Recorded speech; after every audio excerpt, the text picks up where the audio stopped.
Le projet de loi qui va permettre de changer plus facilement d'assurance pour les prêts immobiliers va être étudié aujourd'hui en commission à l'Assemblée nationale. Carole Ferry du service économie d'Europe 1. Carole, expliquez-nous, qu'est-ce qui se profile exactement ?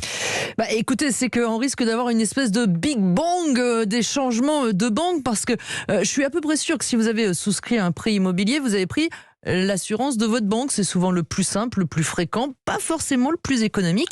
Et une fois que c'est signé, il est assez compliqué de changer. Alors cette proposition de loi, elle permettrait à l'emprunteur de changer d'assurance quand il le souhaite, plus facilement, un peu plus tard s'il le veut. Et c'est généralement un vrai gain de pouvoir d'achat selon Maëlle Bernier, les porte-parole de Meilleur Taux.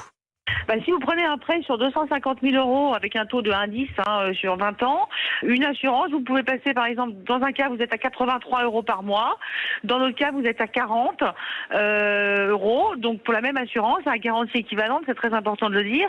Donc dans un cas l'assurance va vous coûter au total 20 000 euros et dans l'autre cas seulement 9 500 euros. Donc c'est clairement des euros tous les mois de gagner, du pouvoir d'achat rendu aux Français. Alors pour les banques, bien sûr, elles sont vent debout contre cette proposition de loi qui doit être soumise au vote des parlementaires jeudi prochain. C'est souvent grâce à cette assurance qu'elles réalisent leur marge sur les crédits immobiliers.